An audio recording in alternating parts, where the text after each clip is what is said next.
Good afternoon. You are watching BBC School Report from Battersea Park School. I am Diana. And I am Alan. Yesterday's 2011 budget cuts has been affecting people in our community, as there has been a decrease in food duty rises in food prices. We will pass it on to Jemima and Abdi, who will explain further. As many of you should be aware, George Osborne, the Chancellor of Exchequer, has released his annual report of the budget yesterday. So here's the budget at a glance. Fuel duty has been cut by a penny. The petrol price escalator has been cancelled. Corporation tax has been reduced by 2%. Beer price has risen, 10% extra for a pint, wine 15p a bottle, spirit 54p a bottle. Cigarettes up between 33p and 50p for a packet of 20. Personal tax allowance up from 7,475 to 8,105 in April 2012. Aviation passenger tax delayed, new tax on private jets. Pensioners to lose up to £100 from winter fuel allowance. Retirement age to be linked to longevity, promise of £140 pension. First-time buyers helped with 250 million shared equity scheme. Review of 50p tax rate, tax loopholes closed. An extra 40,000 apprenticeships. Businesses have been very pleased with the outcome of the reduction of corporation tax.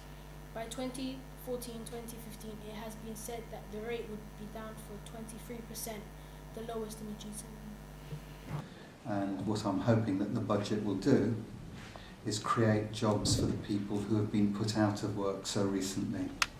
Thank you, Jemima and Abdi, for that story. The radiation levels in Japan has risen up after a tragic tsunami occurred on Friday, the 11th of March this year. These come about as the food imported from Japan might be contaminated with radioactive waves. Jemima will tell us about the situation happening now in Japan. People are concerned about the nuclear radiation in Japan's water and food supply. 13 days after the earthquake and tsunami that took place on the 11th of March, radiation is still being leaked from the Fukushima nuclear power plant. Due to this, the United States has now pulled a halt on food imports from Japan. 3 workers have been admitted to hospital after exposure to radiation. According to experts, alpha particles make up the most of the radiation. Alpha particles are the most ionizing but least penetrating, so they can't travel very far. There is also a massive problem because the radiation becomes airborne and manages to get into water. It will spread quite drastically and could even spread up to the UK. Because of the earthquake, there's the power shut down and they couldn't get the coolant circulating. So the actual reactors began to overheat. There was hydrogen gas was produced that exploded, which destroyed some of the casing on the reactors. And what they're worried about is that some of the nuclear material is actually irradiated or made radioactive materials and some of the dust, the dirt around the area. This radiation could be blown by the wind to surrounding areas and affect people who live there. So that's the big worry at the moment. Thank you. Our reporters interview students from the Middle East about how they have been affected by the conflict from their region.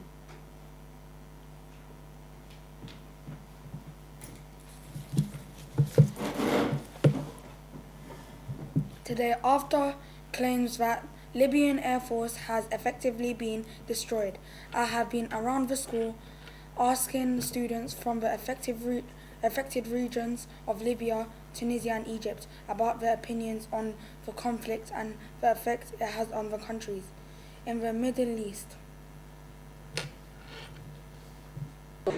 So the question is, what is your opinion on the Libyan and Egyptian and Tunisian war?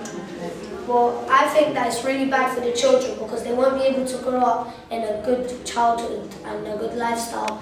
I think that Colonel Gaddafi should step down because it's going to bring peace if he steps down, and I think that's the right thing to do instead of just killing people. The president of Tunisia shouldn't be a thief as double influence the other. Colonel Gaddafi should step down because he's just he's not letting his people speak, giving their freedom of speech. Our reported Battersea students Performing arts sixth form students from Battersea Park School will get a chance to audition for the Edinburgh Fringe Festival. BPS students are going to Edinburgh Fringe Festival to perform the infection based on HIV. It will be done in series of monologues. They will be in Edinburgh from the 4th to the 14th of August. Their previews are in June at Battersea Arts Centre. We're actually performing the UK premiere of the Infection monologues. It was first written back in 2005 by a group called ACT UP in San Francisco, and it's the life stories of not just the 7 or 8 characters involved in the play, but of the thousands and tens of thousands, hundreds of thousands of people infected with HIV and AIDS. You know, turns out the greater your desire for love, the shorter your relevant to that. Basically, I'd love to be able to say that I was part of one of the biggest performing arts and performing festivals. Thank you very much. Our reporters interview students from the Middle East about how they have been affected by the conflict from their region. Today, after claims that the Libyan Air Force has effectively been destroyed, I have been around the school asking students from the affected regions of Libya, Tunisia and Egypt about their opinions on the conflict and the effect it has on the countries in the Middle East. Do Battersea students think there is a conflict of interest in a government healthy eating advisor also works for junk food companies? The Guardian newspaper has reported that Matthew Freud, David Cameron's advisor for the Change for Life anti-obesity scheme, also runs a public relation company which promotes PepsiCo and Mars bars. We at Battersea Park School News Report have asked people what they think of his potential conflict of interest. I think it's an absolute outrage. I think David Cameron should be ashamed of himself for doing that. Right. Honestly, I just think it's hypocritical. Thank you. Our reporters have also been asking whether Britain is guilty of treating teenagers as young soldiers.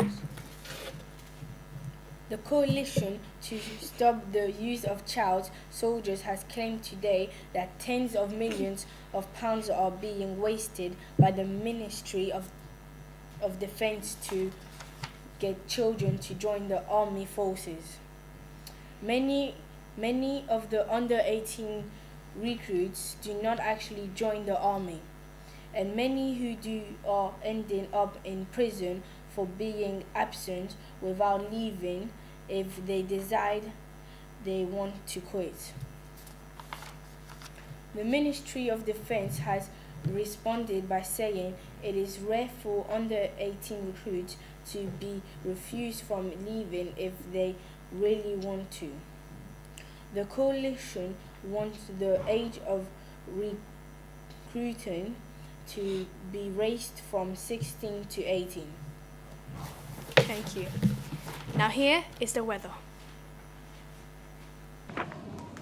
Today's weather is mostly sunshine throughout the day. Temperatures will be at the high 17 degrees and dropping at the low 6 degrees later this evening.